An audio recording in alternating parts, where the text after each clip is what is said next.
अच्छा जी, जब हम यादे माजी में गुजरे हुए जमाने की बात करते हैं जी तो इसका मतलब ये हरगिज नहीं कि पहला जमाना फरिश्तों का था और आज का जमाना खराब हो गया है। हर दौर की अपनी अपनी खूबियां और अपनी अपनी खामियां हैं। हाँ जी बिल्कुल। जैसे आज इलाज बेहतर है, तालीम के दरवाजे ज्यादा खुले हैं, सफर आसान है, मगर इस तरक्की के साथ मुकाबले का मिजाज बदल गया है। जी पहले लोग अपनी खूबियां बढ़ाने की कोशिश करते थे, खूबियों का मुकाबला होता था।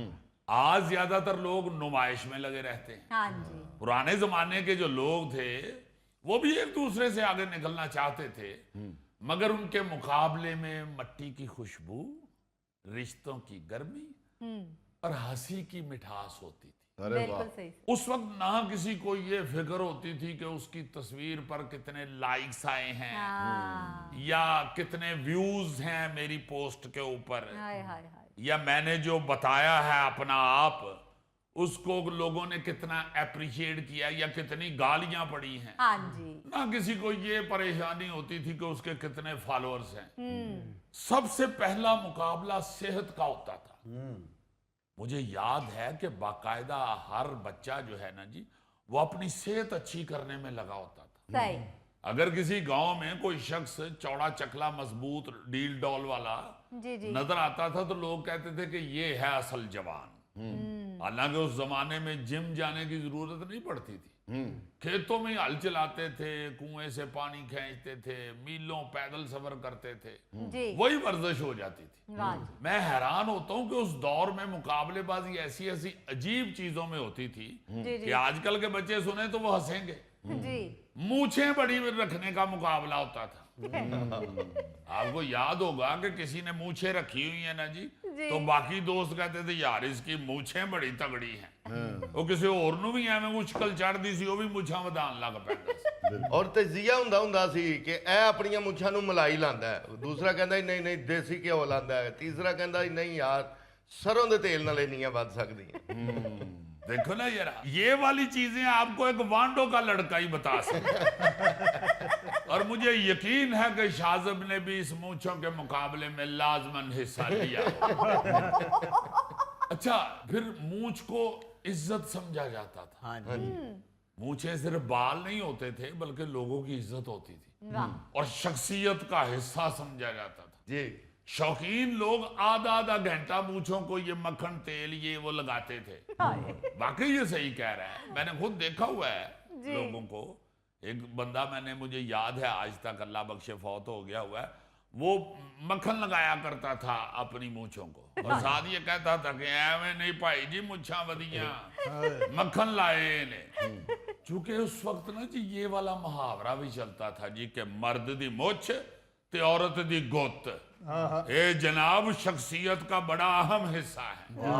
अच्छा, किसी की मूंछ नीचे झुक जाए तो उसे अपनी बेइज्जती महसूस करते थे। अच्छा गांव के चौपाल में बैठे बुजुर्ग मूंछ पर हाथ फेरते रहते थे, उन्होंने ऊंचा कर दे सन, वो बेचारियां किसी ले थक के थले भी हो जाती मगर हाथ फेरते थे तो सामने वाला खुद बहुत सीधा होके बैठ जाता था कि चोरी साहब ने गुस्सा चढ़े है। उस वक्त तो गोगे जैसा बंदा पिंड में कोई चोरी करता था ना तो उसकी मूछें मनवा देते थे। वैसे हद हो गई है गौरी साहब, यार गोगे जैसा बंदा ही क्यों भाई? यार गोगा वेले बैठा है, उसकी मिसाल दे दी है तो क्या हो गई। ਤੁਸੀਂ ਗੌਰੀ ਸਾਹਿਬ ਸ਼ਾਹਜ਼ਬ ਦੀ ਵੀ ਮਿਸਾਲ ਦੇ ਸਕਦੇ ਸੀ, ਉਹ ਕਿਹੜਾ ਫਲੀਆਂ ਕੱਢਣ ਡਿਆ ਬੈਗ। अच्छा, आजकल मूंछों की जगह बालों और दाढ़ी के मुख्तलिफ स्टाइल और सोशल मीडिया फिल्टर्स ने ले ली है। हाँ जी सर। अब लोग मूंछ को नहीं सिर्फ अपनी प्रोफाइल पिक्चर को ताव देते हैं। बिल्कुल। अच्छा, फिर पगड़ी और शिमले की एक अलग ही शान होती थी। पगड़ी और उसका शिमला, अच्छा अच्छा वो जिसे कुल्ला भी कह सकते हैं। हाँ जी जितनी ऊंची पगड़ी उतना ज्यादा रोब दबदबा। वाह जी वाह। शादियों में बाद लोग इस बात पर घंटों बहस करते थे कि फलां की पगड़ी का शिमला ज्यादा ऊंचा था। अच्छा पगड़ी या शिमले का गिर जाना सिर्फ कपड़ा गिरना नहीं बल्कि इज्जत गिरने के बराबर समझा जाता था। जी अब पगड़ी की जगह ब्रांड कैप, महंगे चश्मे और दूसरी चीजों ने ले ली हुई है। हाँ जी अब इज्जत का पैमाना सर पर बंधी हुई पगड़ी नहीं बल्कि हाथ में पकड़ा हुआ मोबाइल होता मोबाइल है है, कि बिल्कुल किसके पास कितना महंगा मोबाइल है उसकी उतनी शान समझी जाती है। बिल्कुल सही बात। अब तो वो कुल्ला जो है ना जी वो सिर्फ शादी वाले दिन नहीं दूल्हे के सर पे नजर आता है। हाय। या मियां नवाज शरीफ साहब के घर के किसी बच्चे की शादी हो तो फिर सारे बुजुर्ग कुल्ला पा के फिर दें। हाय। उन देखो ना जरा कि वो कुल्ला नजर ही नहीं आता। जी। पहले तो जूते भी मुकाबले का हिस्सा हुआ करते थे। अच्छा। खुस्सा अगर मुल्तान या कसूर का हो, चमड़ा असली हो और उस पर खूबसूरत असली तिल्ले की कढ़ाई हो, हाँ। तो पहनने वाला चलता कम और दिखाता ज्यादा था। हाय।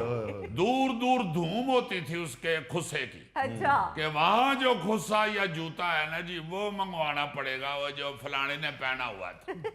और आप हैरान होंगे सुन के कि जो खुस्से के कारीगर मशहूर होते थे ना जी, जी जी। वहां फलां गांव के अंदर एक बंदा खुस्सा बनाता है, वो 30-30 40-40 हजार का उस वक्त खुस्सा बनाते थे। अच्छा। जी हाँ, और बड़ी मशहूरी होती थी। लोग तो ये भी कहते थे ओ भाई ਅਸੀਂ नहीं बाजारी जुत्तियां पाते, ਅਸੀਂ तो सारे साई दे बनवाने आ। हाँ हाँ, साई वैसे तो कहते हैं ना एडवांस को, मगर कहा यही जाता था जी साई दे के ही पैसे पहले देने हैं, साडा खुस्सा आर्डर ते बनता है। अच्छा। अच्छा, आज भी जूतों का मुकाबला होता है, जूते के साथ ही होता है, मगर अंदाज बदल गया है। हाँ जी। पहले खुस्सा बुजुर्गों की निशानी के तौर पे एक नस्ल से दूसरी नस्ल तक चलता था। जी। अब 50-50 हजार लाख का 1.5 लाख का अमीर लोग जूता खरीदते हैं, लेकिन उसका फैशन है में 6 महीने चलता है। हाँ जी। उसके बाद कहते हैं जी अब इस ब्रांड की नई चीज आ गई है जी, नया डिजाइन आ गया है, बिल्कुल सही। अनो खरीदन चलो। हाँ। यानी अब जो बेचने वाले हैं ना जी, उन्होंने भी कई रास्ते निकाल लिए हैं बिल्कुल कि सही। किस तरह लौटना है। अच्छा, फिर लठ यानी डांग जो होती है हाँ जी। वो भी बड़ी चीज समझी जाती थी। अच्छा। हर मोअज़्ज़ज़ बंदे के हाथ में एक मजबूत चमकदार डांग जरूरी होती थी। वाह जी। खास तौर पे गांव के अंदर, शहरों में तो नहीं था ऐसा नजर जी आता, जी जी। मगर गांव के अंदर ना जी वो लठ पकड़ के, डांग पकड़ के तो फिरा करते थे। अच्छा। वो सिर्फ सहारे के लिए नहीं पकड़ते थे, बल्कि ये भी शख्सियत का हिस्सा होती थी। क्या बात। अच्छा, सिर्फ लाठी नहीं, मैंने अपनी आंखों से ये भी देखा हुआ है कि दोनाली बंदूक एक होती थी। हाँ जी। पुराने वक्त की, अंग्रेज के दौर की। बड़े बड़े चौधरी वो बकायदा शादी शुदी पे जाते थे ना जी, तो वो उसके साथ पटा लगा होता था, तो वो इधर बैग की तरह उसे लटका के ना गले में बंदूक को, दोनाली बंदूक को तो जाया करते थे। अच्छा। वो एक अलहदा रोब दबदबा समझा जाता था। वाह जी वाह चौधरी साहब जनाब। और बकायदा चौधरी साहब 10 दिसाने मेरे दादे की बंदूक है। हाँ जी, दादा ही बहुत हो गए, फिर मेरे अब्बा ही को ला गई सी बंदूक। हुण अब्बा जी ने फिर मेरे हवाले कर छड़ी। अब्बा ही तो निकलते नहीं, उंज भी वो बंदूक गले च पान ते उन्हां को उठिया नहीं जाता। ये हुण मैं ही बंदूक लैके ते जाना वा ब्याहां शादियां। फिर उस बारात का बड़ा रोब समझा जाता था कि भाई जी इन्हां दे नाल ते 3-4 बंदूकां ले आए। अच्छा। ਉਹ ਕੁੜੀ ਵਾਲੇ ਕਹਿੰਦੇ ਕੋਈ ਗੱਲ ਨਹੀਂ, ਸਾਡੇ ਵੀ 3 ਬੰਦੂਕਾਂ ਲੈ ਉਹ ਪਰਾਂ ਨੁੱਕਰ 'ਚ ਬੈਠੇ।